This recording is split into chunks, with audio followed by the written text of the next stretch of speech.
I found out my child is my brother's. I decided to divorce. My parents begged me to stay silent because my father-in-law invests in their company. I, 28M, have been married for 3 years, and my wife Jade, 26F, and I have been together for 6 years. We had our first child a few months ago, but I only recently discovered that the baby is my brother's biological child. My brother Grant, 32 million, had been having an affair with Jade for the previous 3 years. It began just a few weeks after our wedding, and I had no idea until a few weeks ago. To be honest, I had been having trouble connecting emotionally with the infant for some reason. I had been feeling like a bad father because I didn't feel very attached to my own child. I still don't understand why that was happening. Maybe it was just a gut feeling. One night, I was discussing this with Jade, and I burst into tears because I felt so guilty. Instead of soothing me, she began sobbing uncontrollably. That's when the full truth came out.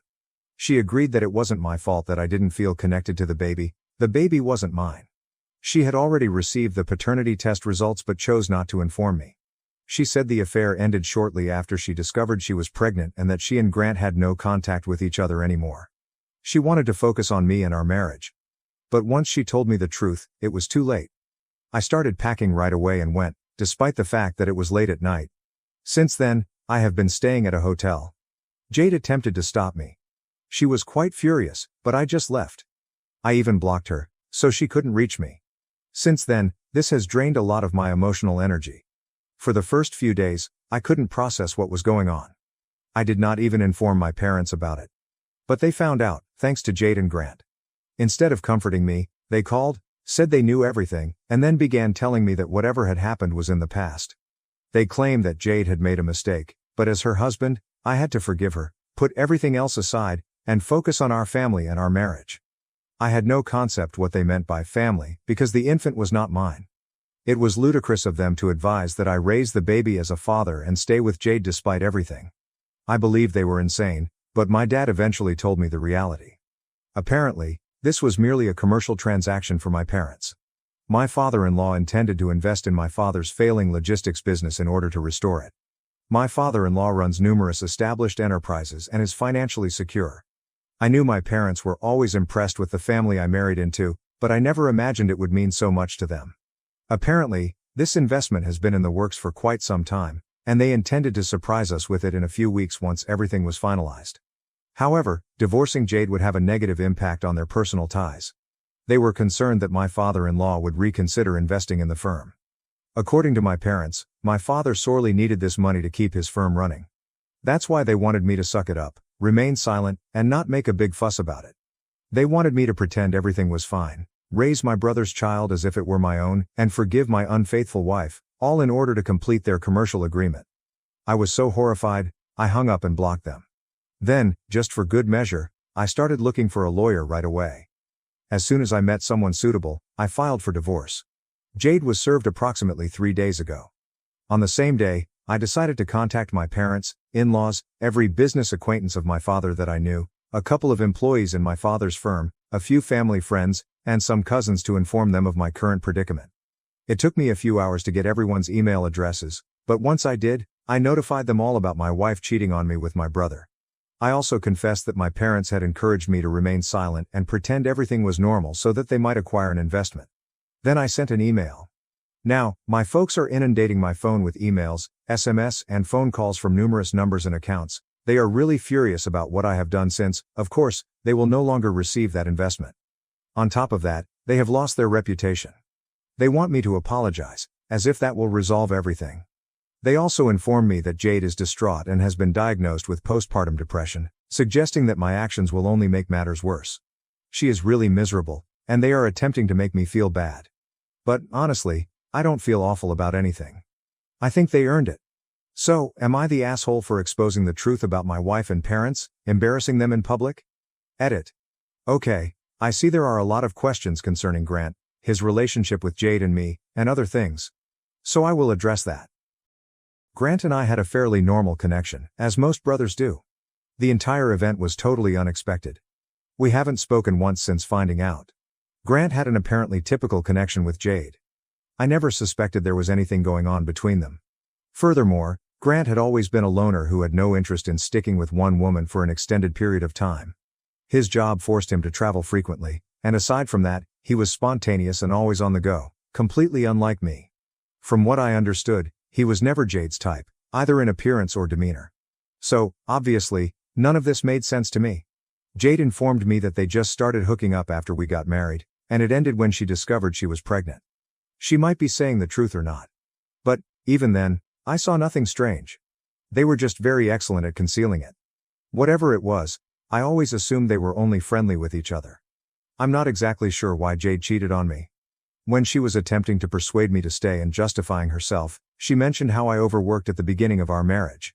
I had just started working because I did not want to continue my father's business. I knew I needed to work hard if I wanted to advance. Sure, some may say I was serious about my profession, but I never overworked or carried my work home with me. I believe she was just bored and wanted an excuse to meet up with someone else, which is exactly what she did. Any other reason she provides is only an attempt to rationalize her behavior because she does not want to recognize that this was totally her fault. That is pretty much all I know about Grant and his relationship with Jade. Update 1. Thank you all for your comments and support. It means a lot to me, especially given my current situation.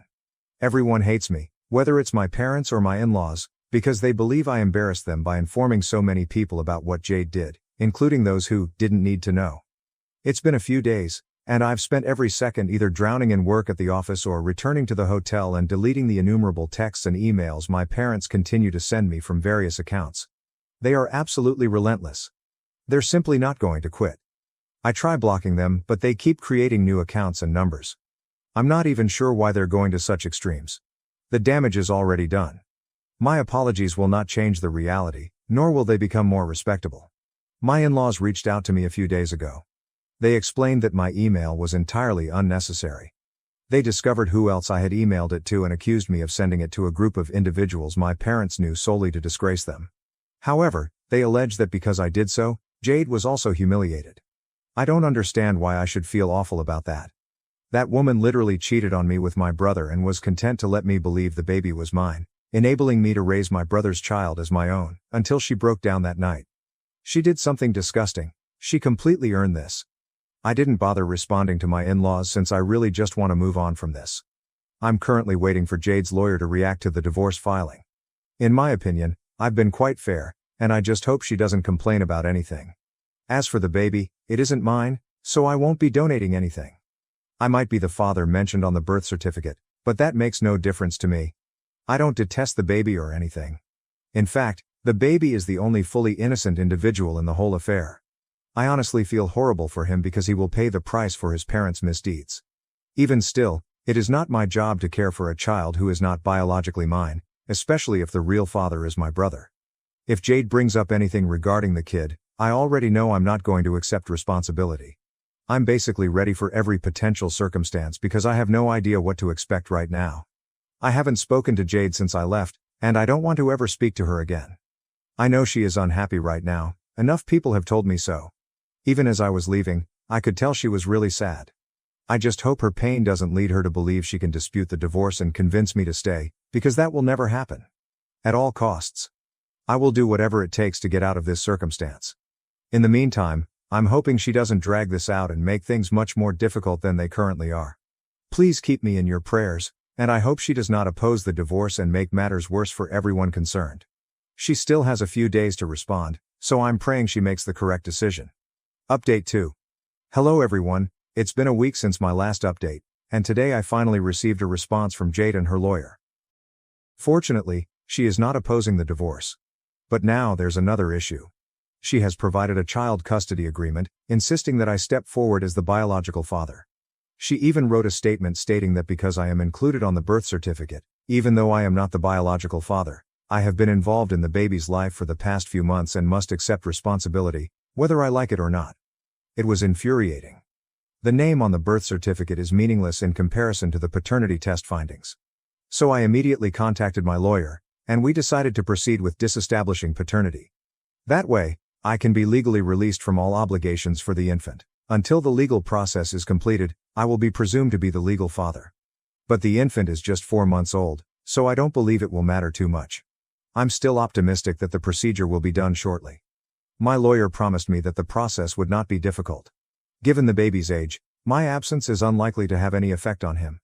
He'll most likely forget that I ever existed in his life. It would have been a much bigger problem if I had discovered it later, when he was older. But for now, everything should be good. To be honest, I'm pleased I found out when I did. If this had occurred later, I'm not sure how difficult it would have been to deal with, especially emotionally. I might have developed a bond to the baby, making things even more confusing. I am also relieved that I was unable to bond with the baby at first. I had read about it online and discovered that many new parents face similar challenges, so I hoped that with time, I would bond with the baby like a normal father. But now I thank God that didn't happen. The remorse I felt for not connecting with him prompted me to confess it to Jade, revealing the truth. If I had bonded with the infant, I might not have found out. That is the only silver lining in this whole mess. Another source of relief is that, in recent days, my parents have finally decided to back off, at least temporarily. I'm not sure what their future plans are, but happily, they haven't texted or bothered me. It has just been radio silence. Now that I've had some time to evaluate my future, I'm thinking about moving out of the hotel and into an apartment near my workplace. At the moment, all I want to do is work and sleep.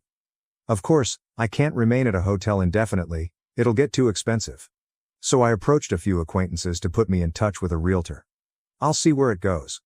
I've also started responding to everyone who answered my email. Surprisingly, quite a few people expressed sympathy and compassion for me. I'm not sure if their worry was real, but I decided the nice thing to do was answer. Now that I think about it, they must have felt odd receiving such an email. The very least I could do was acknowledge them. Almost 90% of the folks in my family who received the email expressed sympathy and confidence that everything will be all right. The majority of the employees ignored the email, but a handful of my father's business associates responded in like. I thanked everyone, including a few folks I hadn't originally contacted. I'm guessing they got out from other sources, as I'm sure this spread like wildfire as family gossip. But as long as people reach out to express their sympathy, I'm fine with it. At the very least, they are not attempting to obtain additional information. It may appear needy, but right now, I'm quite content to receive whatever lovely words come my way, whether they're true or not, from friends or relatives. Because, no matter how unhappy I am, I still miss her. I miss being with her. I miss my parents and family. I miss when everything was normal. Despite the fact that they betrayed my confidence, I believe it is quite reasonable for me to feel this way. It's not like I can turn a switch and stop caring. It will take me a long time to completely digest everything. But for the time being, I'm in a strange emotional limbo in which I'm unsure how to cope. I feel quite alone right now, but I suppose things will improve someday. I don't think I'll ever be able to totally accept it. Jade was the first woman I ever truly loved, but life won't stop for me. I still need to work. I still have to deal with all of the practical issues, and I have to keep going forward. It sucks. But that's the way it is. Update 3. Hello, everyone. I filed a petition to disestablish paternity about a week ago, and both parents were summoned before family court. Of course, Jade lost her head over it. She didn't know how else to contact me, so she created a phony Facebook account and began phoning me over Messenger. This happened yesterday while I was at a meeting, so I had my phone on quiet. I hadn't even noticed it at first. Later, when I checked, I discovered that she had contacted me approximately 12 times in 45 minutes. She had also sent me a slew of angry messages when I didn't answer. Apparently, she believes Grant and I have ruined her life. She told me that she did not break up with Grant after the pregnancy. Rather, he dumped her after discovering she was pregnant since he did not want anything serious. That's when she decided to continue with me, knowing that I was committed to her. But then she discovered that Grant was the father, so she tried to contact him again.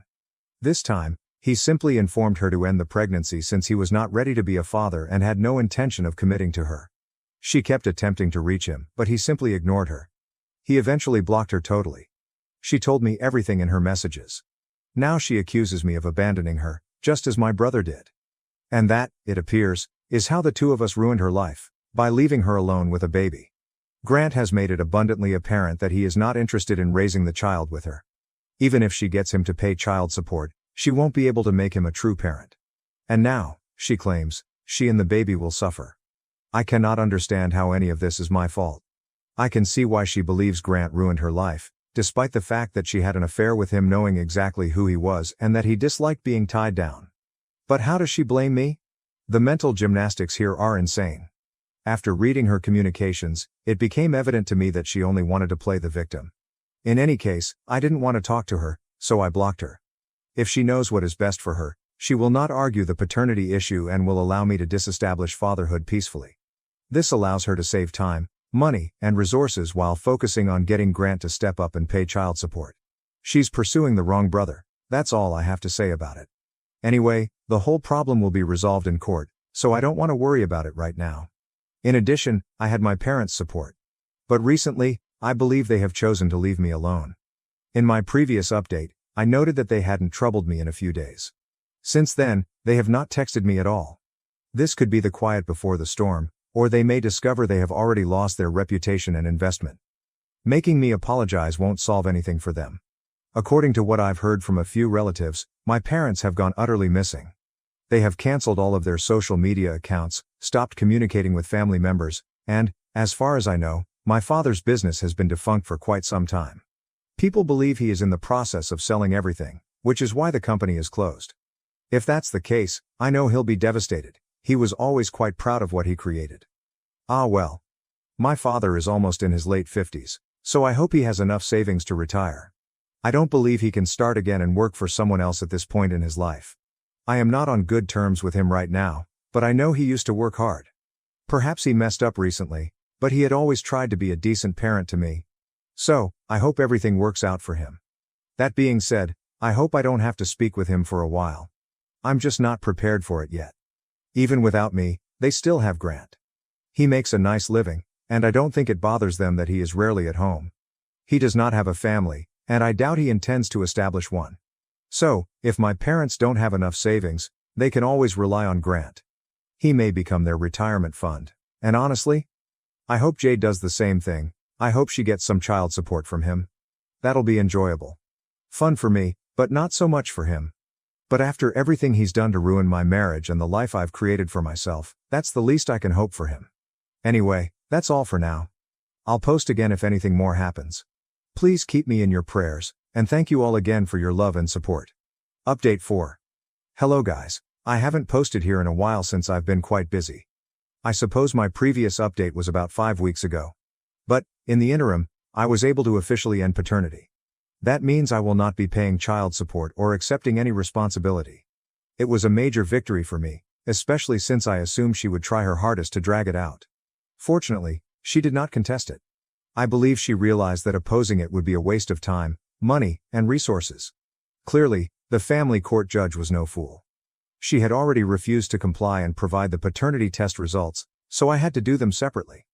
But this was not going to influence the outcome. She could have kept it for as long as she wanted, even 10 years, but it would have made no difference because I was not the father. Anyway, I was able to verify that the infant was not my biological child. And because I had only been in his life for 4 months, the court determined that my absence would have little influence on him. That is how I obtained what I desired. Since then, I haven't spoken with Jade, and happily, she hasn't bothered me. My parents' firm has been sold, and they are preparing to relocate, according to a handful of cousins. They've only told a few individuals where they're going, those who have stuck by them during this whole ordeal. But really? It's not difficult for me to guess. I believe they are relocating to my uncle's home in Iowa so that my mother can join her brother in managing the farm they inherited from their parents. This was always her plan. She had offered it to my father several times over the years, but he had no desire to leave the city.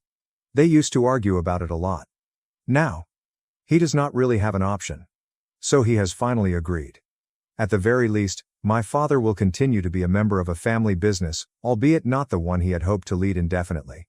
But all of that is in the past. I've been trying to move on from what happened. I have been going to therapy. I have been going to the gym. I have been actively working on myself. I wouldn't claim I've fully recovered, that would be a lie, but I am in the process of moving on. Some days are excellent. Some days are especially difficult. But I am getting by. Update 5. It has been over 6 months since my previous update. A lot of time has passed, and I'm feeling considerably better. I was promoted at work, most likely as a result of all those months spent immersing myself in work to keep myself distracted. Certainly not a healthy coping strategy, but at least something positive came from it. Also, I'm officially divorced.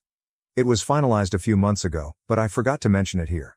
Because there wasn't much to divide and she didn't want alimony, the process was rather simple. We simply had to wait for the necessary time period to pass before it could be finalized. So, yes. We're officially divorced now. I haven't seen her since then, but a few weeks ago, I learned from some common friends that she had moved back in with her parents. She's currently raising her son with them. Until lately, she had been living independently in the property we used to share, but I suppose she can no longer afford the rent without me. Perhaps she merely wanted extra assistance from her parents. Honestly, hearing this bit of gossip prompted me to post this update. I hadn't given it much thought because I've been so busy. But when our mutual friends informed me of her condition, I felt compelled to return here and share. As for Grant, I believe he is the only one who has come out of this disaster undamaged. I'm not going to lie, I'm a little jealous of him.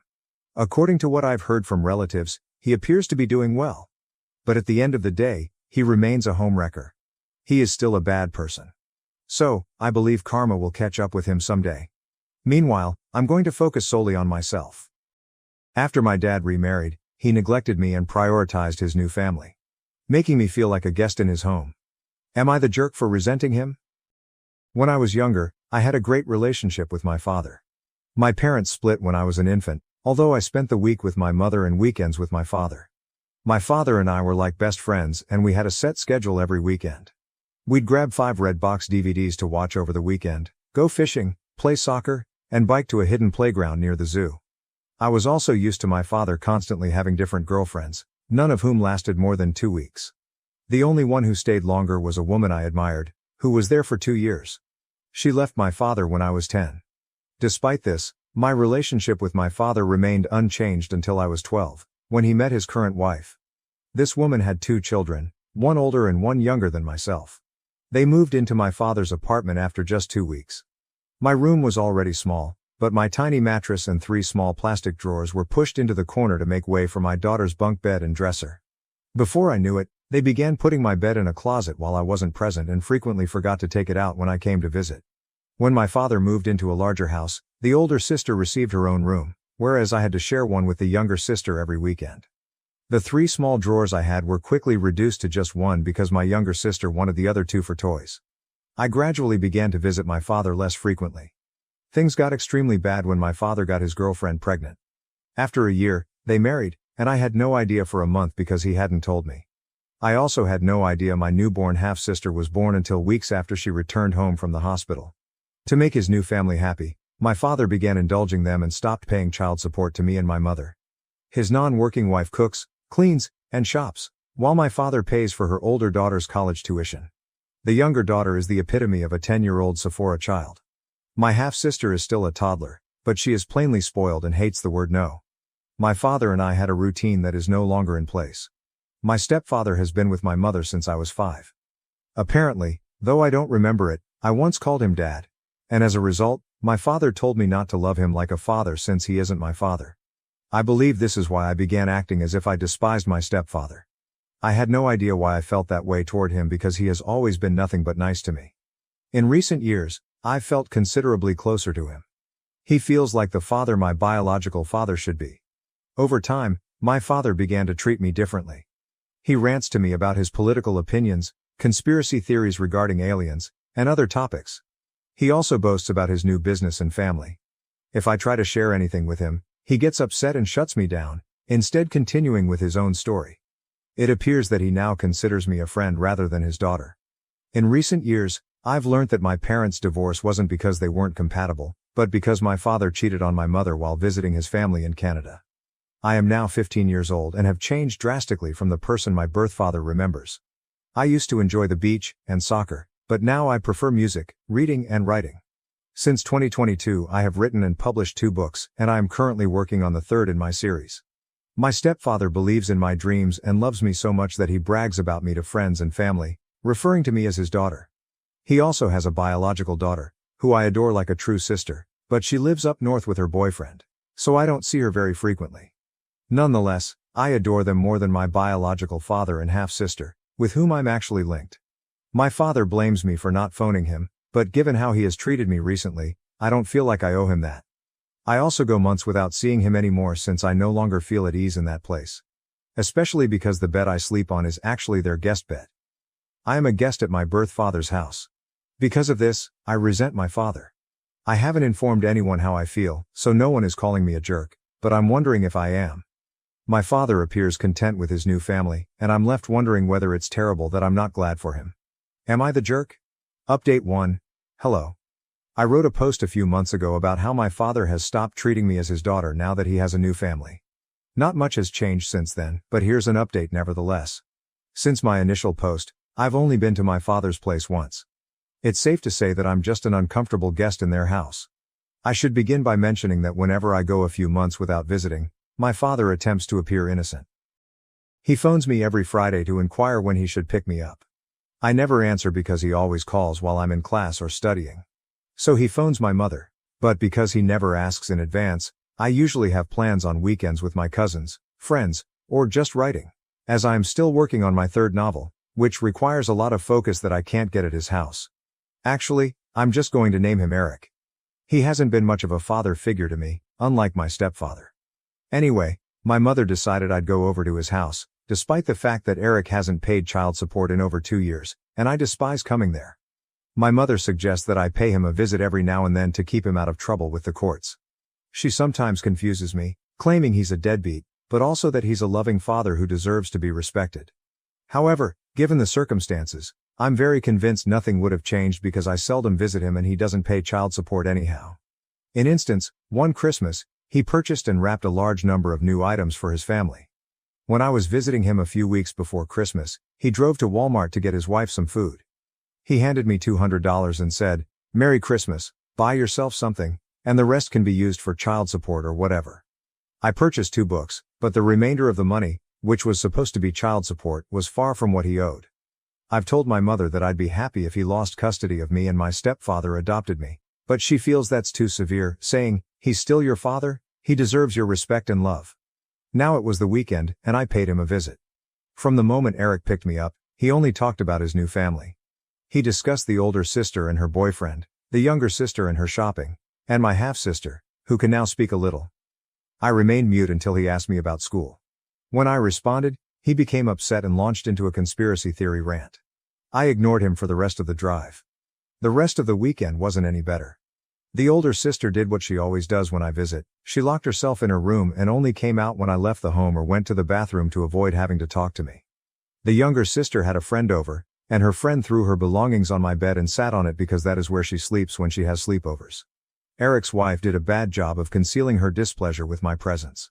She was often taken aback by my presence because Eric had not informed her in advance, so she couldn't argue. Eric spent most of the weekend taking me and my half-sister to a playground where she could run around with her friends. I sat on a seat to read, but I didn't have much time for myself because Eric kept leaving and telling me to keep an eye on my half-sister, who is a wild and fussy child. I am not a babysitter, and while I am wonderful with children, that doesn't mean I relish devoting my own time to caring for them when they are not my duty. I had to spend 2 days in either utter commotion or discomfort, and I told my mother that I didn't want to go over there anymore. She said everything was all right and that she would not force me to leave, but I don't believe her because she has said it before. I don't have someone to talk to about it and the whole scenario is freaking me out. I don't recall my father ever being as happy as he is today, yet I still feel like I should be glad for him. I don't know what to do, so any guidance would be appreciated. Everyone who posted on my last article claimed I'm not a jerk and Eric isn't acting like a father should, but he still reaches out from time to time and calls me his baby girl, whom he adores. I almost cry when he says that because it reminds me of how we used to be. Am I overthinking this or overreacting? What shall I do? Am I a jerk for not being pleased for my father? You should inform your mother that the more she compels you to go to your father's, the worse your relationship with her will get, because she is not listening to what you want or how you feel. You should also tell her that you no longer trust what she says, because she has previously stated that she will not force you to leave, but she does anyway. If you can't talk to your mother, talk to your stepfather about it and see if he can help. Update 2. Hello everyone. It's only been a few days since I last posted. Since then, I've followed most of your advice and spoken with my mother about not wanting to be compelled to visit Eric. My sperm donor, as most of you referred to him.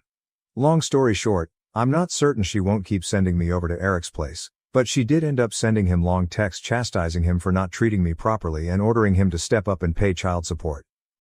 He didn't respond to her, so I took some other advice and sent him a lengthy text outlining how I felt about his treatment of me over the prior few years. As soon as I sent the text, he called to shout at me. He called me spoiled and overdramatic, stating it's my fault we don't have a relationship because I don't visit or communicate with him anymore. And because I cited the unpaid child support, he accused me of merely asking for money. I almost sobbed throughout that phone call and ended up hanging up on him. He also wrote some angry texts to my mother, but later that day, he left a voicemail on my phone saying, "Money is so tight for me right now. I'm completely broke. You are aware of my feelings for you, correct?" The trouble is, I know it's a lie since I always see my younger stepsister posting TikTok videos showing off the Sephora and other expensive items dad gets her. I believe I'm done trying. Some of you suggested I seek my stepfather for help. I wish I could, but when I asked my mother again if he could adopt me, she replied something that broke me completely. Apparently, my stepfather has stated that he does not feel he should adopt me. My stepfather is really nice and compassionate, but he is also incredibly non-confrontational, and he believes that adopting me would be a slap in the face to Eric. Also, to clear up any confusion from the comments on my last update, my parents' divorce was not due to his current wife. My parents separated when I was a baby, and Eric resided in Canada, where he moved from woman to girlfriend before moving here. When I was 12, Dad met and knocked up his wife, Alejandra, and married her without informing me until a month after their courthouse wedding. In case you're wondering, my age is 15. It feels silly that I am experiencing this level of stress at my age, and I don't feel comfortable discussing it with anyone. I can't talk to my stepfather since he's usually working, and when he comes home, my mother is also around, which I dislike talking to. She often tells me I'm too young to feel the way I do. The last time I attempted to address my mental health with Mom, I asked if I could begin therapy, and she said therapists are stupid, and I should simply talk to her or pray to God if something was wrong. I'm not religious, and discussing serious issues with her makes me very uncomfortable. It's not that I don't love her. After all, she's my mother, but she's quite intense and scary. My father has not contacted me again after his voicemail. Frankly, I don't want to think about him for a long time. If he suddenly understands how severely he has messed up with me and apologizes, maybe I will try to repair our connection. My stepfather may not wish to adopt me, but he still refers to me as his daughter rather than simply his stepdaughter, and I actually feel loved by him. I adore his parents like they are my own grandparents, and his entire family is kind and loving. I might post another update if anything else happens, but for now, I'm going to concentrate on school and my books. Maybe now that I understand Eric no longer cares about me, I can finally focus on writing my third novel. I dedicated my first book to him, and I do not regret it. I dedicated that work to the father he once was. It's unlikely he'll ever read it because he doesn't think it's sensible for me to want to be a writer, but I don't care, I'm done. Thank you to everyone who offered advice and assured me that I wasn't a jerk. Update 3. There were so many individuals asking identical questions that it was overwhelming, so I didn't react to any of them immediately. But first, I'll answer those queries before moving on to the real cause for this update. A number of you suggested that I talk to a school counselor or whatever. The trouble is, I do virtual homeschool, and my mother works from home a lot, so I'm honestly too terrified to try it.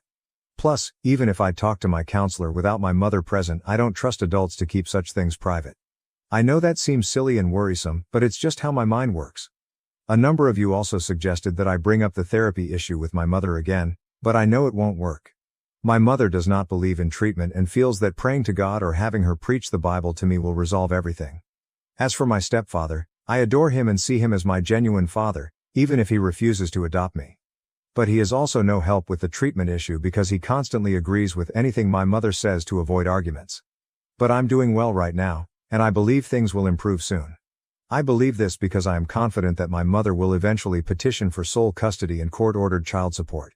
When my parents split, they arranged for custody and child support amongst themselves. The agreement was that I would spend weekends with my father, and he would pay my mother $100 per week. I believe my father just kept that commitment to keep himself looking nice until he could complete his legalization procedure in the United States, as he was a Canadian immigrant. When he was legalized, he stopped paying child support and began indulging his new family. Anyway, I visited my father's place last weekend. This time, my mother did not compel me, and I chose to go because I wanted to give my father one final chance. He took me up from my mother's place and we weren't even down the block when we started fighting. I was excitedly telling him about my business idea of making book boxes and selling books with DIY necklaces and hand-painted bookmarks that matched the book covers. He called my concept dumb, unprofitable, and a waste of money and time. It was an hour's trip to his place, and he became political or upset at everything I said. When I told him I was thinking about applying to institutions like Harvard or the University of Chicago in the future, he became enraged about all the dangerous Cuban and Mexican immigrants in Chicago. He also claimed that Harvard is a waste of time and only famous because rich people go there. I ended up roaring back at him, telling him that he couldn't be so arrogant about non-white immigrants when he was once an immigrant himself. Also, I've never understood why my father is so bigoted toward Hispanics, despite the fact that both my mother and his current wife are Latina. He went on one rant after another, and I was so tired of it that, instead of remaining silent like I usually do, I objected. Because of this, my father spent the entire weekend talking about my bad attitude. I told my mom about everything. I believe the final nail in the coffin that prompted my mother to seek sole custody was when I informed her about my father's rant about the differences between men and women. I ended up memorizing and writing down everything he said, then texting it to my mother. I implored her not to talk to him about it, but she was furious with him. Here's some of what he said. 99% of women want to latch onto rich men. Nearly all women are greedy and unloyal. Men don't like successful and independent women because they're prideful and bossy. It's more important for a wife to respect her husband than for him to respect her. Or it's wrong for wives to make more than their husbands. And so much more. He smiled and added, "But you're the exception, pretty girl." There was so much more that happened just last weekend, such as him saying that some of my guy friends aren't real men because they're gay, and attempting to convince me that my summer volunteering opportunity in the Dominican Republic is a bad idea because the people there are different, despite the fact that my mother's family is from there. I won't go into every annoying thing he did, but I'm finally done. This was his final chance, and he wasted it. I simply wanted to mention that I'm quite sure my mother isn't sending me over there anymore. She spent the entire morning looking for my birth certificate, wondering if she needed it for court. She wants full custody, and if my father paid child support, it would greatly assist me prepare for college. He currently owes a significant amount of child support. Also, I didn't include the names of my books in the postings because I didn't want a bunch of internet strangers to see my social media tags on the back of the book, but I will share the titles with anyone who directly messages me. If anything else happens, I'll most likely post another update. Hopefully, my next report will come after we've been to court. You are not the jerk. Divorce and parenting are difficult. Your biological father sounds like a jerk. He is entirely failing you. I understand why your mother and stepfather want you to establish a relationship with your biological father. It is one of the things parents are urged to do throughout divorce because it is usually better for the children. If your parents obtained a court order granting your biological father weekend visitation, your mother could face legal consequences if you did not visit him. Your stepfather cannot adopt you unless your biological father's parental rights are dissolved by a court, and if your biological father challenges it, things will get messy. Your stepfather's reluctance to undertake such a legal struggle while you are still considered a minor makes sense. I'd wager that it has nothing to do with his affections for you. He expresses his affection for you and your position in his heart every day. He is already your father, so you don't need him to adopt you. Please do not let his fears about the legal situation make you believe he loves you any less. I'm delighted your mother is going for both full custody and child support. Your biological father has to be held accountable. I'm so sad that you lost your biological father. He may be alive, but he is no longer the parent he once was. However, keep in mind that you played no part in this. He's just focusing all of his energy on the woman who, let's say, meets his physical wants, and leaving it at that. It's a regrettably prevalent issue. Crazy mother-in-law and father-in-law arrested after attempting to trespass on our land and being attacked by bees on the neighbor's property. I reside in a very rural place on a tiny ranch that has been in my family since my grandfather's day. We are around 15 minutes from the nearest little town. When I say small, I actually mean small. My wife and I met by happenstance around 6 years ago when I stopped in town to pick up some groceries. She gave off a tomboy feeling and had recently arrived in the region. She had recently finished school and discovered that she despised city life and wished to return to something more familiar. I will get to that later. I believe she noticed me come in with my pickup and some big equipment and came over to ask what kind of animals I had. She soon came to the point. She was looking for work. She had previous experience with cattle and was new to the region. It's unusual in our area to see single women looking for ranch hand employment, but she claimed she could prove herself, and if I wasn't impressed, I could drive her back to town and drop her off at the bus stop. I was seeking an extra hand for the next few months and had considered asking my neighbor's lads, but I decided to give her a chance. I'm pleased I did since she had a strong work ethic and was proactive about everything on the ranch. I let her remain in a guest room in the main home for the first week until she saved enough money for an apartment. Within 6 months she moved back in and we began dating. 8 months later, we married in a quiet ceremony attended by approximately 20 friends and family members. Her uncle was the only family member that turned up. Her uncle was a tank of a man, even in his old age, and he had a sheep farm in Northern California. During the ceremony, we talked a little about business, and he was pleased to give my wife away. I could tell how the father influenced her work ethic and livestock knowledge. However, there was one topic that my wife disliked discussing: her biological parents. At first, she only mentioned there was bad blood between them, which was great because we didn't know each other well yet. However, once we were engaged, I wanted to learn more about her family and what I was getting into. Her mother, the professor, worked at a college teaching a subject I would most likely never study. My wife portrayed her father, Phil, as a weak man who would do whatever the professor desired. Some of the details she told me about her mother's actions seemed ludicrous and borderline psychotic. For example, in middle school, the professor tried to obtain my wife a girlfriend by claiming she was a lesbian. Now, while my wife is a tomboy, she is not a lesbian. There was also a time when the professor desired to live a natural lifestyle, and begged Phil's brother to allow them to reside on his property. Within a week, the professor despised it and summoned them both back to the city. My wife, on the other hand, adored the farm and felt a connection to both it and her uncle. She left home at 16 and stayed with her uncle until she was 18. The professor repeatedly threatened to drag her back home, but never followed through. After turning 18, my wife went to school, received a 4-year degree, and tried an office job but found it unsatisfactory. She began traveling the bus to rural locations in search of suitable work, and this is how we met. Last year, around March, we began receiving mail addressed to the professor and Phil, including bills, bank statements, and the like. I thought this was unusual, but my wife wanted to throw it all away. I began labeling the letters returned to sender and no such occupant, and returned them to the mailbox. This situation worsened in October. I was tidying up the yard when a brilliant white SUV arrived with a U-Haul trailer attached. My wife looked up and turned pale. "Oh God, it's them," she exclaimed. A plump woman and a slender man, who only distantly resembled her uncle, emerged. The professor instantly approached my wife. "Professor. Well, let me take a look at you. It has been years." The wife: "Mom, what are you doing here?" "Your instructor. The university is doing virtual classes, and with COVID, we figured we could self-isolate at our ranch." She placed an unusual emphasis on the word our. "You. Excuse me, but this isn't your ranch." "Professor. I'm confident we can resolve the ownership issue. Aren't you going to invite us in?" "Me? Ma'am, you might be my wife's mother, but you're a stranger to me. I would rather not." The professor turned to Phil. "Professor. Make the call." Phil immediately called the cops and began constructing a story about us refusing to let them into the house that they co-owned. I couldn't believe what I was hearing. It was insanely twisted. Fortunately, as I indicated earlier, it is a small town. The sheriff approached, and it was someone I had known for most of my life. The sheriff exemplifies the ethos of a small town constable. He strives to be a peacemaker and peacekeeper first and foremost. He was also aware that the land had been in my family for 3 generations. "Sheriff, please explain. What's this I hear about you selling half your ranch, Duke?" "Me? I did not.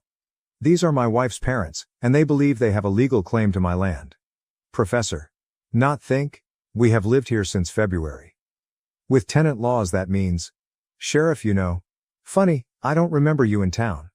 That quieted the professor for a moment, but then she delved into her purse and drew out a stack of mail, mostly bills and bank statements with our ranch's address on them. "Professor. Then how do you explain these?" The sheriff took the letters and examined them. "Sheriff, you're welcome. Ma'am, these are all marked return to sender." The professor became desperate. "Professor. Please, I have not seen my daughter in years. I just want to make sure she is okay. Surely, you can see that he," she pointed at me, "controls her every move." The sheriff rolled his eyes and approached to speak with my wife and me again. He enjoys resolving interpersonal conflicts, but he had never experienced such craziness. "Sheriff, you might want to invite them in for coffee and chat for a few minutes. They're your parents." "My spouse? If you leave them here, you'll just have to come back in 5 minutes to handle an assault." "Sheriff. You can't mean that. They are your family." "Look, I'm just heading up the road. Invite them in and talk to them." Wife's eyes flashed with rage. Your wife asked, "Does this mean you're going to invite your cousin Aaron to Thanksgiving?" Aaron, the sheriff's cousin, was now serving an 8-year sentence for a variety of felonies. The sheriff's entire family regarded him a source of disgrace. The sheriff's expression changed after he made that statement. He gave my wife a look like, "That bad, huh?" And she simply nodded. The sheriff turned back to face the professor and Phil. "Sheriff. Okay, they don't want you here. It's best if you don't come back." The two protested briefly before piling back into the SUV and driving away, with the sheriff following behind to verify they were completely off the property. This was my first meeting with the professor and Phil, and it left a lasting impression. Previously, I described how my wife's mother, the professor, made an unusual attempt to grab control of our property back in October. Things became crazier in December. Keep in mind that we reside in a little village approximately an hour from a major city, so we're not completely isolated. Our ranch is approximately 15 minutes from town via farm road. To give you the lay of the land, I stopped in town to grab some supplies, and by the time I finished packing up the truck, the professor tapped me on the shoulder. This time, she truly acted friendly. I decided to be curt. She literally begged me to listen to her for 5 minutes at the neighborhood cafe. I didn't want to set up a scene on Main Street, so I agreed. We sat down, and the lecturer began speaking. She claimed that my wife was always unsure of who she was, and that the professor and Phil only had her best interests in mind. I didn't want to rant or make charges. I was just waiting for the talk to end. Then she explained, "Your wife saw you coming and wedged herself into my life." I pushed back. I stated that I felt blessed to have her in my life. "Professor, what do you mean blessed?" "Me? Pardon?"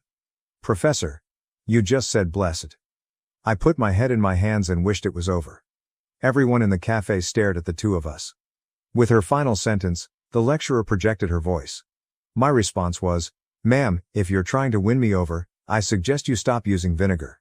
She huffed at the phrase but then became friendly again. She reached into her purse and took out a flash drive, laying it on the table between us. "Professor. Okay, that's all the proof you need. Take a peek, and I guarantee you'll discover the truth."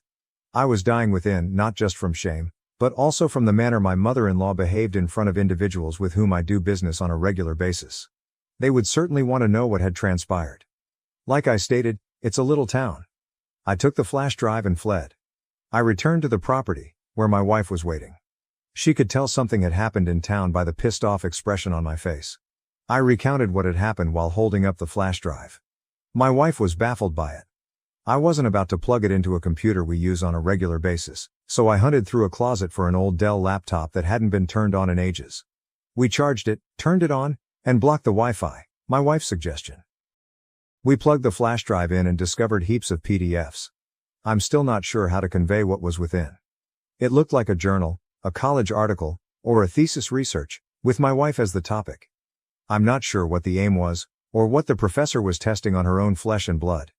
It described her first experiences with toy dump trucks as a child, as well as dressed in overalls during their brief stay with her uncle, all of which were chilly, disconnected and, as my wife described it, clinical.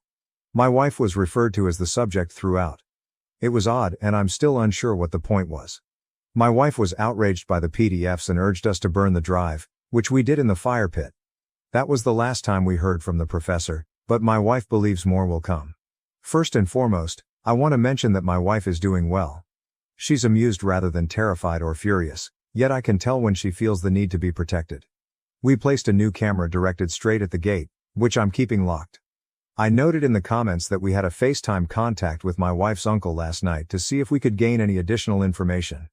Her uncle initially provided brief responses, such as, "Yeah, sounds like her," and "sounds about right." He is a don't speak ill of others type of chap. When I told him about the strange play for the ranch, he eventually revealed additional facts. Whoever predicted she'd do this before with his sheep farm gets a gold star. He stated that the professor was a major reason why he and Phil no longer speak. My wife's uncle's sheep farm was part of a much larger property owned by her grandfather. The grandfather had 3 children, 2 sons and 1 daughter. The daughter relocated to the East Coast and worked in a high-paying executive position. She is nearing retirement and was the oldest of the siblings. When the grandfather passed away, he divided his property into 3 portions. His daughter gave her half to the uncle for nearly nothing because she did not desire rural property and understood her uncle wanted to keep the farm running.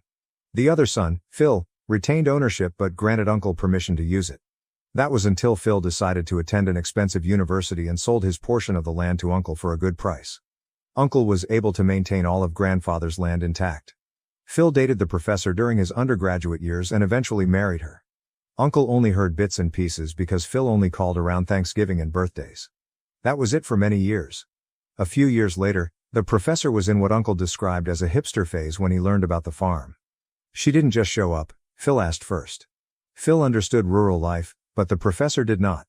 Uncle portrayed the professor's ideal farm life as waking up to a kale smoothie, digging beets for lunch, and spending the rest of the day in the sun. If you live on a farm or ranch, you know there are plenty of everyday duties. Uncle's farm was largely a sheep farm, but they also had a vegetable garden and a small orchard, which provided enough of work. Uncle went easy on the professor, assigning her only a few tasks such as pruning dead vines in the garden and airing the compost. She took it as an agony. She nearly devastated Uncle's tomato crop that year, forcing him to redo the compost every evening. But the way she grumbled, you'd think she was looking after the entire orchard and all the sheep. She disliked manual labor but was strangely drawn to the concept of a farm. In my experience, joy cannot exist without pain. My wife, on the other hand, took to it right away. She enjoyed checking fences, maintaining the flock, distributing feed and working in the vegetable garden. Uncle mentioned that they had a local butcher who came by on occasion to take a couple lambs, depending on price and demand. The butcher paid the professor a visit once when he was on the farm. The butcher was a black man, which Uncle didn't bother or care about, but the professor made a big deal of welcoming him by shaking his hand and spoke in a sing-song, high-pitched tone. Uncle thought this was weird, so he mentioned it to us. The professor desired the farm but did not want to work it. She wanted to own it on paper and have Uncle and her husband manage it. She even persuaded her husband to fight the sale he had made with Uncle a few years before, in order to gain partial ownership. Of course, this went nowhere. Uncle had to pay a lawyer, but the case never reached court. After that, Uncle and the rest of the family refused to speak with Phil. I was curious, so I asked Uncle why the professor yelled at me when I stated I was blessed to have my wife. He chuckled and added, "Really kicked that hornet's nest, huh?" Then he mentioned that the first night the professor stayed with Uncle, he and his wife cooked dinner. When they sat at the table, Uncle was about to say grace. My wife flushed when he mentioned this. Apparently, this is a humiliating memory for her. The lecturer exclaimed, "This family doesn't say grace." Uncle shrugged. He wanted to be flexible and told her she didn't have to participate if she didn't want to. She tried to push things even farther, demanding that as long as she was in that house, no one would say grace. Uncle stated that this was the first time he had been disrespectful to the professor, and that no guest would tell him what he could and could not do in his own home. I'm not sure why the lecturer believed that individuals in rural areas did not attend church. After hearing about the sheep farm, I will contact a lawyer. We'll see how it goes. I believe I mentioned it in a previous piece, but we live in a tiny town, and my wacky mother-in-law, the professor, has already caused a stir in only 2 appearances, one at our house and another in town. What I appreciate about small communities is that everyone feels like family and looks out for one another. What I detest about small communities is how quickly gossip spread. The sheriff from my initial post is completely on our side. Dan has done his best to explain to everybody who asks that it is not their business.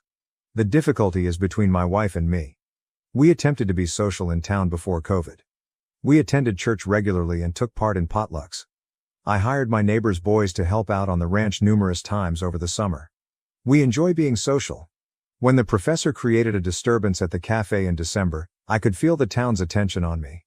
Nobody knows what happened, but they want to. I can feel it. They are too polite to ask, yet not enough to avoid whispering. It's getting to us. The sheriff informed me that last week, the local pastor directly asked him what was going on with my wife and her mother. The sheriff stated that the pastor believed there should be an easy answer. Sheriff caught it in the bud. My wife's statements had a greater impact than we anticipated. The sheriff stated that unless we requested assistance, it was neither his nor the pastor's responsibility. He did remark to the pastor, and I recall how the sheriff put it to me, "They're part of your flock. She," referring to the professor, "is the wolf. Become an excellent shepherd." Despite this, I continue to receive strange looks whenever I am in town. Scenes like the one in December are unusual around here. Any advice? So it eventually occurred. The professor and Phil are in jail. The circumstances are also unusual, but we are relieved that a resolution has been reached. 2 nights ago, the sheriff called us in the middle of the day. My wife picked up, and after a few minutes of conversation, she began chuckling. She told me what the sheriff said. It appears the professor and Phil decided to try to sneak onto our property. Why? I can't predict this woman. The professor decided that instead of attempting to enter the ranch via the farm road, which we can see from our house, she and Phil would park a bit further away and enter our land via a neighbor's property. My neighbor to the east owns a small orchard and is a hobby beekeeper. He doesn't receive much honey each year, but what he does get he shares or sells at the farmer's market. The bees had just begun to pollinate the field chickweed here. The professor evidently stumbled upon his bee boxes, actually bumping into one. The bees start swarming her, and either she or Phil become enraged and kick one of the boxes over. My neighbor has a sensor perimeter around his bee boxes in case of bears, and it went off. He dashed to his bee boxes and saw two middle-aged people batting at bees and yelling. My neighbor phoned the authorities, and after about 20 minutes of attempting to burn and hose the bees down, he swiftly filed charges for the destruction of his bee box and trespassing. Apparently, there are additional charges for interrupting and ruining a farm's agricultural capabilities since his bees pollinate his orchard. They left. Both were apparently coated in stings and are currently in county jail. The sheriff stated that the professor is attempting to argue that the area where the bee boxes are located is a public easement and that she has legal access to it. For the time being, however, it is over. Everyone here breathes a great sigh of relief.